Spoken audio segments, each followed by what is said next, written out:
사도행전 6장 1절에서 6절 우리 함께 읽습니다.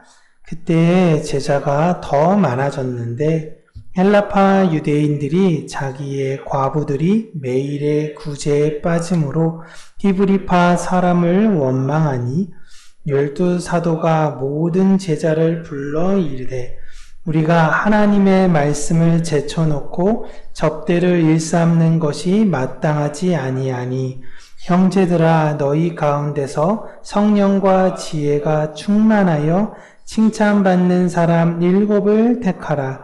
우리가 그 일을 그들에게 맡기고 우리는 오로지 기도하는 일과 말씀 사역에 힘쓰리라 하니 온 무리가 이 말을 기뻐하여 믿음과 성령이 충만한 사람 스데반과 또 빌립과 프로고로와 니가노르와 디몬과 바메나와 유대교에 입교했던 안디옥 사람 니골라를 택하여 사도들 앞에 세우니 사도들이 기도하고 그들에게 안수하니라. 아멘. 오늘은 되어져 가는 교회라는 제목으로 하나님의 말씀을 사랑하는 성도님들과 함께 나누는 귀하고 복된 시간이 되기를 바랍니다. 교회는 외부적 세력에 의해서 그 리더들이 어려움을 겪고 있는 상황에서도 계속적으로 많은 사람들이 유입이 되어졌고 유입이 되어지는 걸 넘어서서 많은 이들이 예수 그리스도를 따르는 제자가 되었습니다. 그런데 그 과정 가운데에 문제가 하나 발생이 되었어요. 오늘은 교회가 그 문제를 어떻게 해결했는지에 대해서 이야기하고 있습니다. 교회에 많은 사람들이 모이게 될 때에 이런저런 사람들이 있겠죠. 근데 그 중에 유대인과 이제 이방인 과부들이 있었습니다. 당시에 여자들은 일을 할 수가 없었기 때문에 젊은 여인은 몸을 팔아서 생계를 유지했어야 됐고 늙은 여인들은 구걸을 하는 방법밖에는 없었어요. 그러한 와중에 교회라는 공동체를 가게 되면 무상으로 음식을 제공해준다라는 이야기를 듣게 되었던 것입니다. 그래서 많은 과부들이 모였는데 이방인 출신 과부들이 충분한 음식을 히브리파 유대인 과부들보다 받지 못하게 되는 걸 유대인, 헬라파 유대인들이 알게 된 거예요. 그러다 보니 이거에 대해서 헬라파 유대인들이 불만을 제기했던 것입니다. 왜 우리 쪽 여인들을 차별해서 대응합니까? 라는 것입니다. 근데 사실 교회에서 음식을 나누는 것을 결정할 때에 헌금, 그 교회에 모였던 재정의 대다수는 정통파 유대인들이 내었던 돈들이에요. 그리고 이 과부들은 무언가를 사실상 교회에게 제공한 것들은 거의 없습니다. 그렇기 때문에 교회에서 이렇게 결정하고 이렇게 주면 사실상 주는 것만으로도 감사해야 된다라고 이야기할 수도 있어요. 쉽게 나라에 세금을 내지도 않으면서 왜 우리에게 다른 사람들과 차별하느냐라고 주장하는 사람들이 있거든요. 세금은 내지 않아요. 그러면 나라가 이렇게 저렇게 베풀어 준 거에 있어서 고마워해야 되는데 왜 우리를 내국인과 차별합니까? 막 이런 사람들이 주장하는 내용을 보면 다소 좀 황당하기도 하죠. 여러분이라면 이러한 상황, 여러분이 공동체의 리더였다면 이런 상황에서 어떻게 결정하실 것인가요? 교회가 이 문제에 있어서 선택했던 방식은 지금의 공산주의였습니다. 여러 방법 중에 공산주의라는 시스템이 참 좋아 보여서 교회가 그걸 선택한 것이 아니라 교회가 선택한 최초의 분배 시스템이 공산주의였던 거예요. 그 시스템을 알기 쉽게 이해하기 위해 만든 제도가 공산주의인 것입니다. 지금의 방식과 다른 것이라면 가진 자들이 자발적으로 자신의 소유를 모아 모든 사람들의 형편에 따라 나누었던 진정한 공산주의적 방법이었습니다. 이 공산주의적 방법을 꿈꾸었던 사람이 칼 막스예요. 그랬던 그가 가장 비난했던 공동체가 바로 교회였습니다. 칼 막스가 바라보았던 이 세상은 지배자들, 흔히 소수의 사람들이 다수의 가치를 빼앗는 구조였어요. 여기에 교회도 포함되었습니다. 사회는 소수의 사람들이 법률이라는 시스템으로 노동자들의 가치를 빼앗았고, 종교는 소수의 지도자들이 교회법이라는 시스템으로 성도들의 헌금을 갈취했던 것이라는 거죠. 그렇게 소수의 지배자들로 인해 이 세상이 불평등한, 불공평한 세상이 되었으니 다수의 노동자들이여 일어나서 단결하라. 다수의 교인들이여 종교는 아편이다를 외치며 공산주의 혁명이 일어났던 것입니다.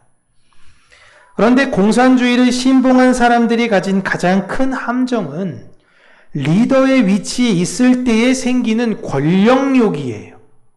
이게 그 자리에 올라가 보지 못했고 그 안에서 권한을 행사해 보지 않은 사람들은요, 막대한 권력이 생겼을 때 굉장히 위험합니다. 누구든지 부자가 되면 자신의 부를 유지하고 세습하기를 원하고, 권력을 가진 자도 그 권력을 유지하며 세습하기를 원하는 것이 인간의 속성인데, 칼 막스, 레닌은 이런 인간의 속성을 너무 가볍게 생각했어요.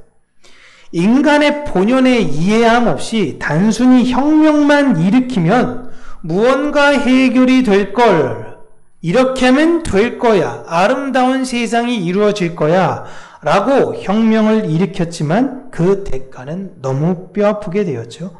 공산주의는 철저하게 실패한 제도가 됐습니다. 지금 여러분, 이 세상에, 전 세계에 공산주의 국가는 없어요. 공산주의는 없습니다. 도대체 어느 나라가 공산주의를 하고 있습니까? 공산주의는 없어요. 공산주의를 떠드는 분들은 뭐가 공산주의인지 잘 모르면서 그냥 떠드는 거예요.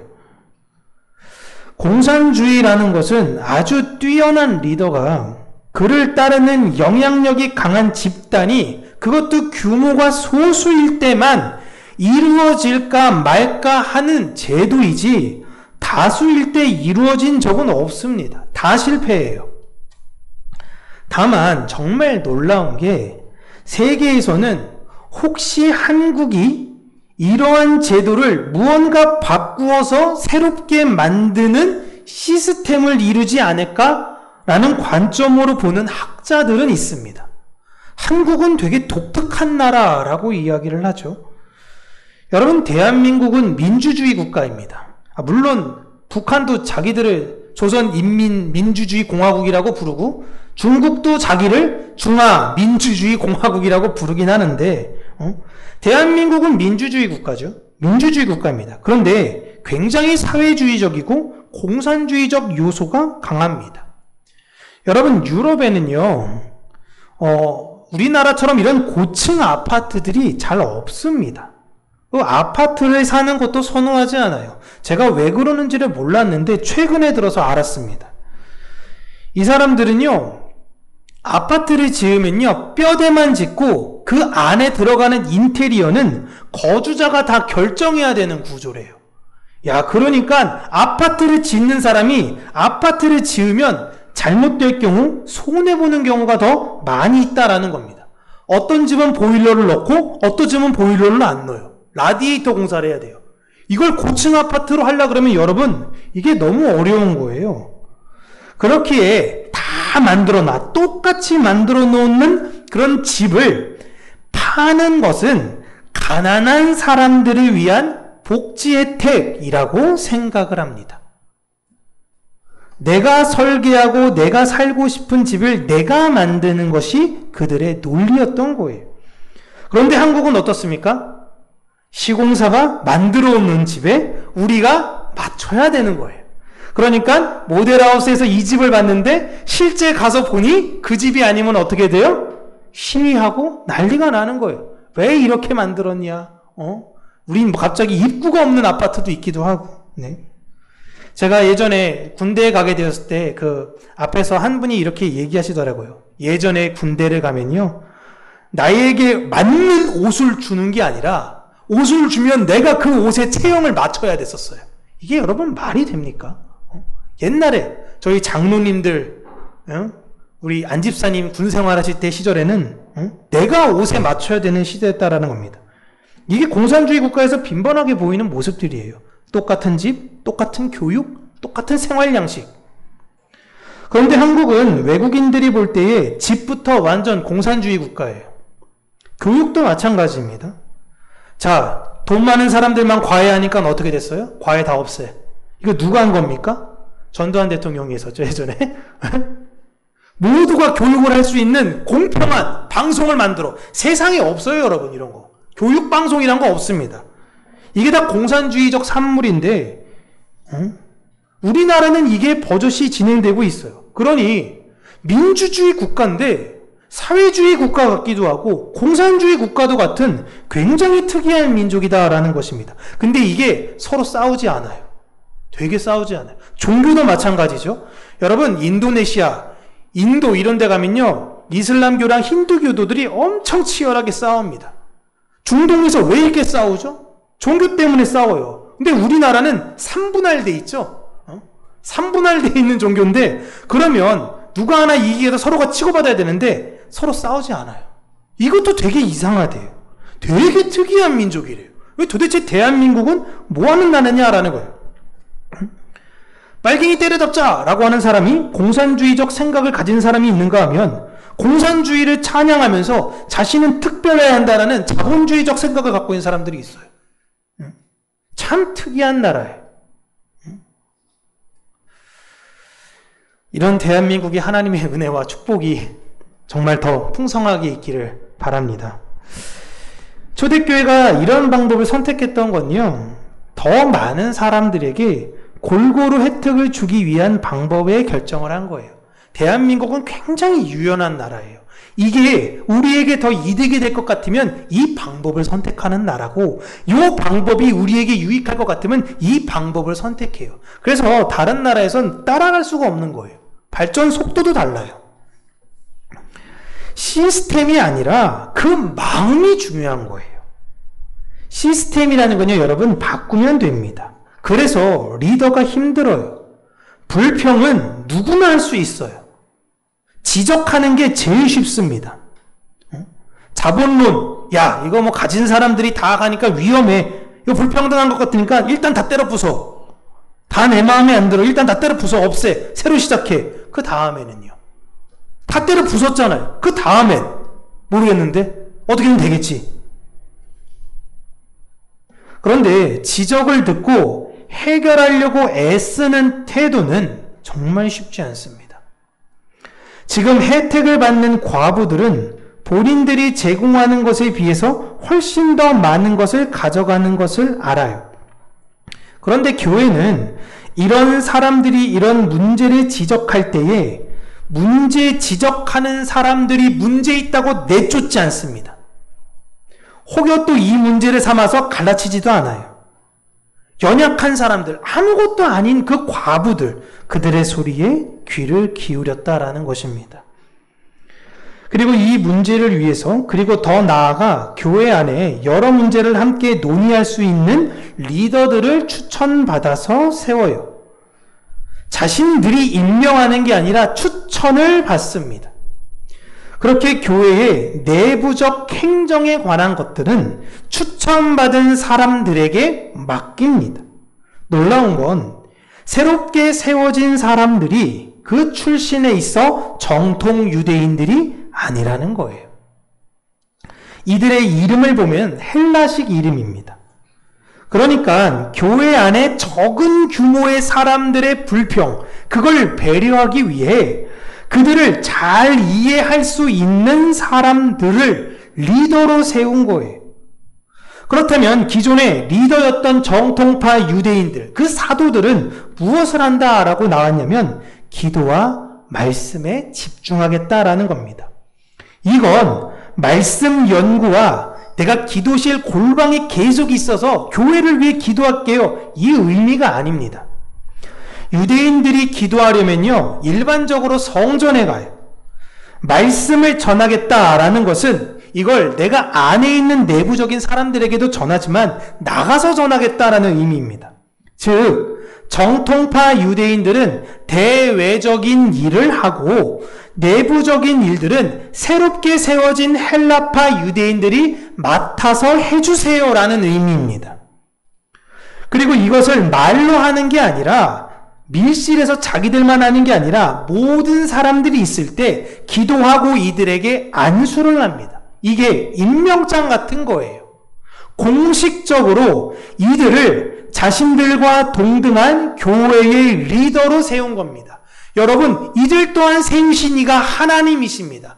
하나님의 권위를 존중하십시오 라고 하면서 이들을 세운 거예요. 그런데 여러분 생각해 보시면요, 대외적인 활동과 내부적인 활동, 이 두 그룹이 나눠졌을 때 당시에 누가 더 위험에 노출이 되었을까요? 당연히 대외적인 일이 훨씬 위험합니다. 길 가다가 납치될 수 있어요. 살해당할 수도 있습니다.